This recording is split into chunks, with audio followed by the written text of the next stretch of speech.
ছুটি শেষ, মা বাবার কাছে 1 মাসের ওপর ছিলাম। এবার ব্যাক টু বাড়ি কলকাতা। এখন সকাল 7:15 বাজে। এখন যাচ্ছি আমরা পাটনা স্টেশন। 8টার সময় ট্রেন। বাবা আমাকে ছাড়তে যাচ্ছে, মা বাড়িতে কান্নাকাটি করছে। তো এই হচ্ছে আমাদের পাটনা স্টেশন যাওয়ার রাস্তা। ওপরে এটা ব্রিজ। নমস্কার সবাইকে, কেমন আছেন আপনারা? আমি ভীষণ ভালো আছি, আশা করি আপনারাও ভীষণ ভালো আছেন। এই ব্লগটা অনেক দিন আগেকার, পুজোরও আগের। তখন আমি পাটনাতে বাবা মায়ের কাছে গেছিলাম। সেখানকার অনেক কিছু ভিডিও আমি আপনাদের সাথে শেয়ার করেছি, কিন্তু যেদিন আমি পাটনা থেকে কলকাতায় ফিরলাম সেদিনের ভিডিওসগুলো আমি তুলে রেখেছিলাম, কিন্তু এত মন খারাপ করতো না, তাই এডিট করতে ইচ্ছা করতো না। আজ হঠাৎ অনেক দিন পর সেই ভিডিওসগুলো আবার চোখের সামনে আসলো, তাই ভাবলাম ভিডিও যখন করেইছি একটা মেমরি হিসাবে না হয় একটা ভ্লগ করেই ফেলি। তাই জন্য এই ভ্লগটা বানাচ্ছি।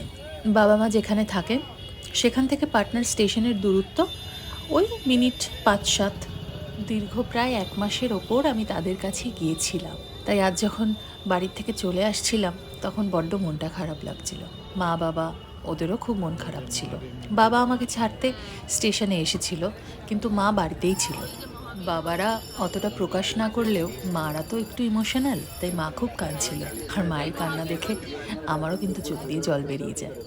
যাই হোক, বিয়ে যখন হয়েই গেছে তখন নিজের বাড়িতে তো আমাকে ফিরতেই হবে, তাই মন শক্ত করে আমি চললাম কলকাতায়।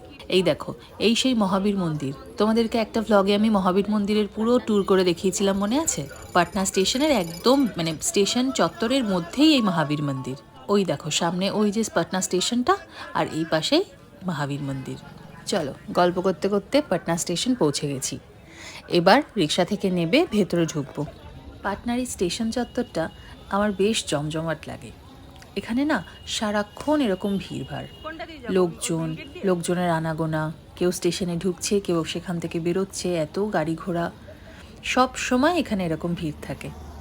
চলো এবার ভেতরে ঢোকা যাক। এই দেখো, আমি সাথে যদি বাবাকে নিয়ে বেরোই তাহলে ট্রলি ব্যাগ আর ব্যাগ বাবা আমাকে টানতে দেয় না, সব শুধু নিজেই টানবে, যেন মেয়ে এখনও সেই ছোট্টটিই আছে। যাই হোক, আমাকে এখানে দাঁড় করিয়ে রেখে নিজে গেছে একটা প্ল্যাটফর্ম টিকিট কাটতে। আমাকে তো ভেতরে তুলতে যাবে, তাই নিজের জন্য এই টিকিটটা তো প্রয়োজন। তাই আমি এখানে দাঁড়িয়ে আছি। ওই দেখো, টিকিট কেটে চলেও এসছে। চলো এবার ভেতরে যাই। কিন্তু ট্রেন তো এখনো দেয়নি, শুধু অ্যানাউন্সমেন্ট চলছে এখন। এখনো দেয়নি, 7:30টায় দেবে হয়তো।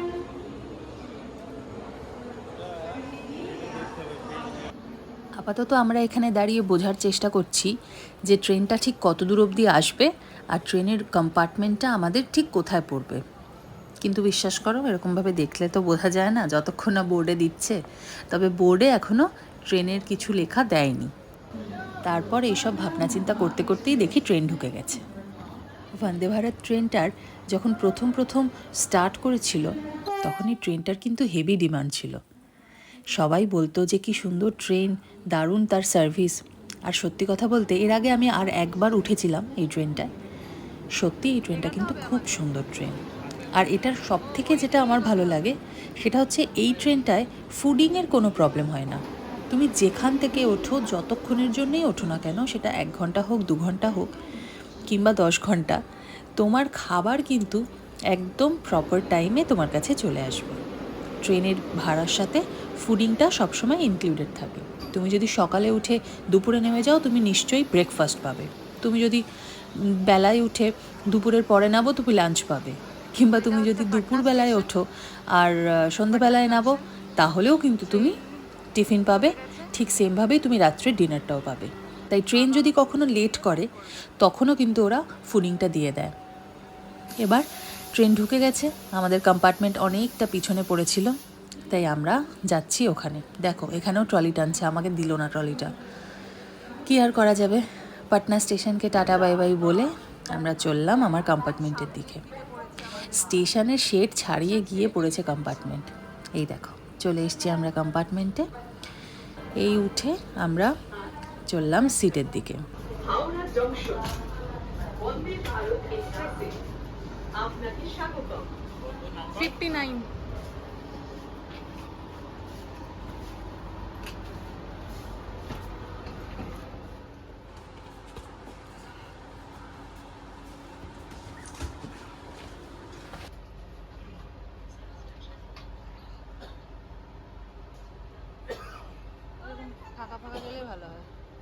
আমার বাবাও আমার সাথে যাচ্ছে। বাবা চললো আমার সাথে। ইস বাবা, তোমরাও যদি যেতে ভালো হতো। তো আমি বসে গেছি বন্দে ভারতে। মোটামুটি দুপুরের মধ্যে পৌঁছে যাব হাওড়া। কটায় টাইমে? 2:45 না? 2:45 টাইমে পৌঁছে যাব হাওড়া। দেন বাড়ি। মা বাবার সাথে আবার দেখা হবে যে পুজোর পরে। বাবা নেমে গেছে, বাবা আমার ভিডিও করছে এখান থেকে। যাই হোক, বাই বাই পাটনা। দুজনে দুজনের ভিডিও করছি।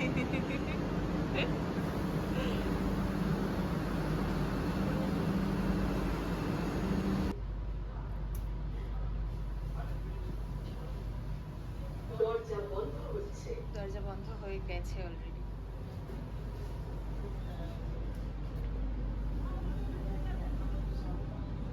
বাবাকে দেখেই বুঝতে পারলাম যে বাবার মনটা প্রচণ্ড খারাপ হয়ে গেছে। তাই ঠিক মতো করে টাটাও করছিল না, ঠিক মতো করে হাসছিল না।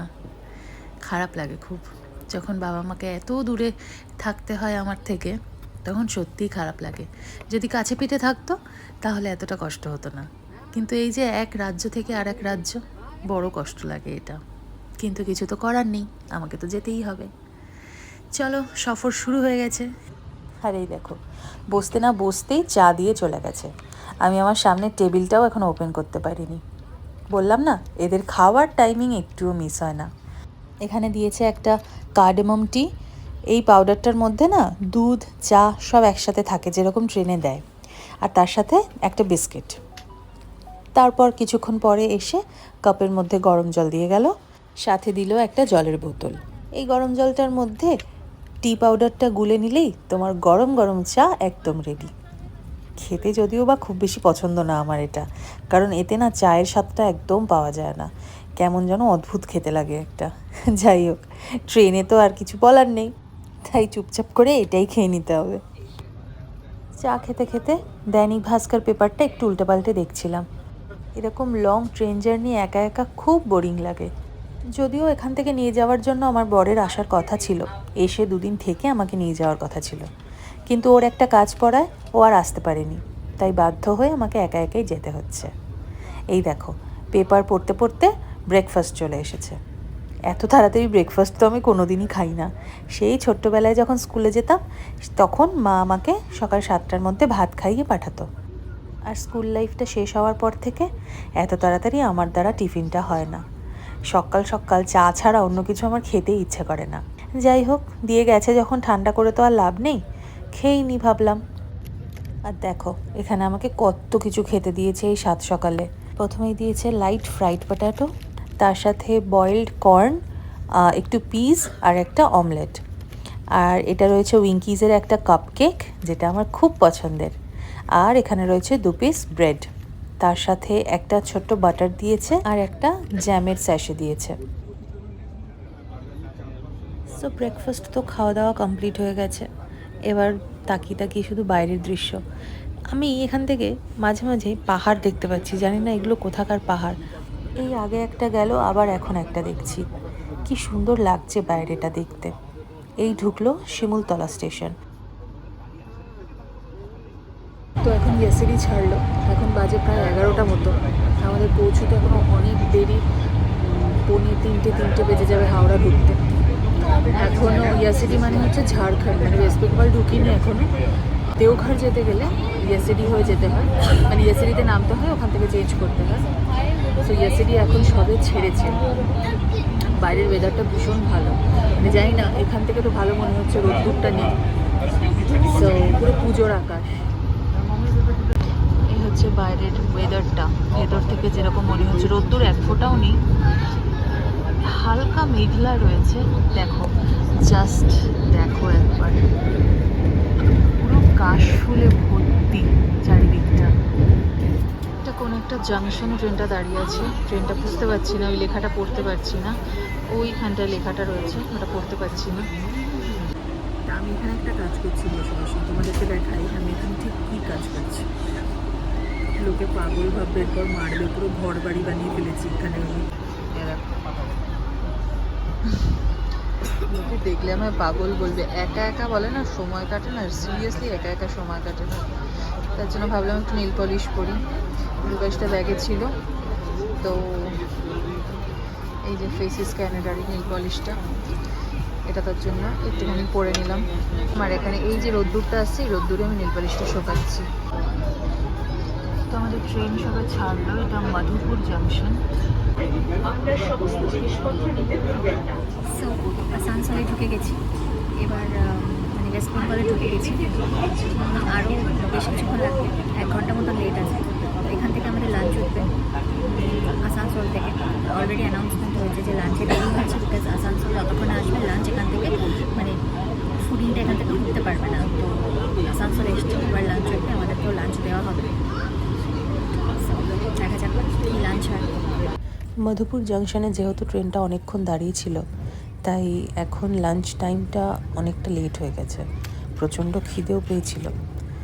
তা লাঞ্চে দেখলাম দিয়েছে জিরা রাইস, ডাল, একটু চিকেনের গ্রেভি আর একটা ভাজা, সাথে টক দই, একটা পাস আর পরে একটা আইসক্রিম দিয়েছিল। মানে খাবার কোনো শেষ নেই। ও সাথে আবার রুটিও দিয়েছিল। তো পুরো খাবারটা তো খুব তৃপ্তি করে খেলাম, প্রচণ্ড খিদে পেয়েছিল। আর সত্যি কথা বলতে কি, চিকেনটা দারুণ টেস্টি ছিল। তো খাবারটা পেয়ে জাস্ট হাতের স্বর্গ পেলাম। আসানসোল ছাড়া তো খাবার ওরা তুলতে পারবে না, বিকজ ওরা আসানসোল থেকেই ফুডিংটা তোলে বন্দে ভারতে। সত্যি কথা বলতে খাবারটা বোরিং যখন হব তখনও লাগে, যখন বেশি কাজ করে ক্লান্ত হয়ে যাব তখনও লাগে। আমি এত বোর হচ্ছিলাম আর আমার এত খিদে পেয়েছিল, খাবারটা পেয়ে আমার মাথাটা একটু ঠান্ডা হলো। এখন আমি মনে হচ্ছে যে আমি আরও কিছুক্ষণ বসে থেকে বাইরের দৃশ্য দেখতে দেখতে যেতে পারি, কারণ ট্রেন তো আজকে অনেক লেট। যাই হোক, হাওড়া ঢুকে গেছে, হাওড়ায় নেমে পড়েছি। বাপরে বাপ, হাওড়ার লোকজনের ভিড় দেখো, চারিদিকে শুধু লোক আর লোক। বাইরে আবার হালকা হালকা বৃষ্টিও পড়ছে। মনে হচ্ছিল গাড়ি খুব সহজে পাবো না। আর ঠিক যেটা ভাবছিলাম সেটাই হলো, জানো। বাইরে গিয়ে আমি তো ক্যাব বুকিং করার স্টার্ট করে দিয়েছিলাম, বাট প্রায় আধ ঘন্টা 40 মিনিট দেখলাম কোনো ক্যাব নেই, কোনো ক্যাব আসছেই না বৃষ্টি ওয়েদারের জন্য। তারপর অগত্যায় যাত্রী সাথীর যে লাইনটা পড়ে সেখানে গিয়ে লাইন দিলাম, কারণ সেখানে ছাড়া আর উপায় নেই। তারপরে প্রায় লাইন দেওয়ার 1.5 ঘন্টারও বেশি, তারপর গিয়ে একটা ট্যাক্সি আসলো। আমি নন এসি বুকিং করেছিলাম, বিকজ এসিতে আমার একটু সমস্যা হয় মাঝে মাঝে। তারপর আমি ট্যাক্সিতে উঠলাম। বাট ওয়েদারটা এত সুন্দর না, যে ট্যাক্সিতে এই হাওড়া ব্রিজের ওপর দিয়ে যাচ্ছিলাম যখন, অসাধারণ লাগছিল।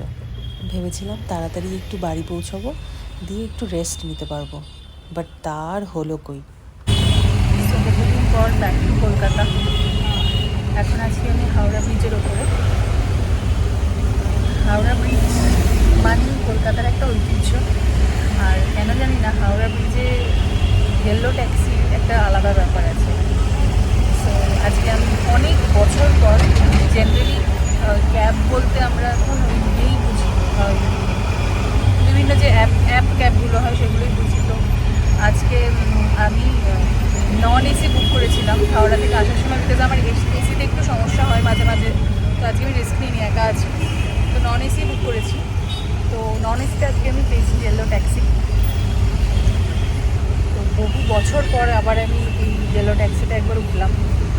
সো এখন হাওড়া ব্রিজ দিয়ে ইয়েলো ট্যাক্সি করে এটা আলাদাই মজা। আর আজকের ওয়েদারটা অসাধারণ ওয়েদার, হালকা বৃষ্টি পড়ছে বাইরে, ভালোই বৃষ্টি একবার হয়ে গেছে, এখন অল্প বৃষ্টি, ঝিরঝির করে বৃষ্টি পড়ছে। অপূর্ব ওয়েদার, এক ফোঁটাও গরম লাগছে না, ভীষণ সুন্দর ওয়েদার।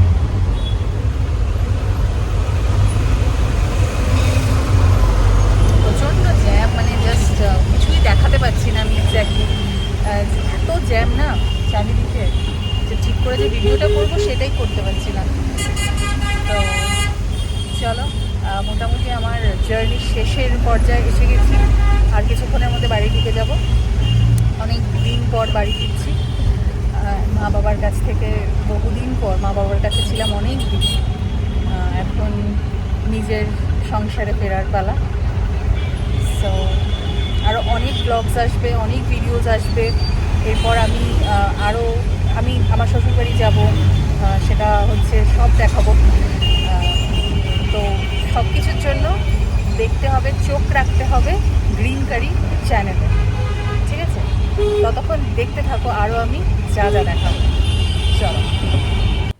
সব থেকে কষ্টকর জার্নির পার্টটা এখন শুরু হলো, সেটা হচ্ছে রাস্তায় ট্রাফিক।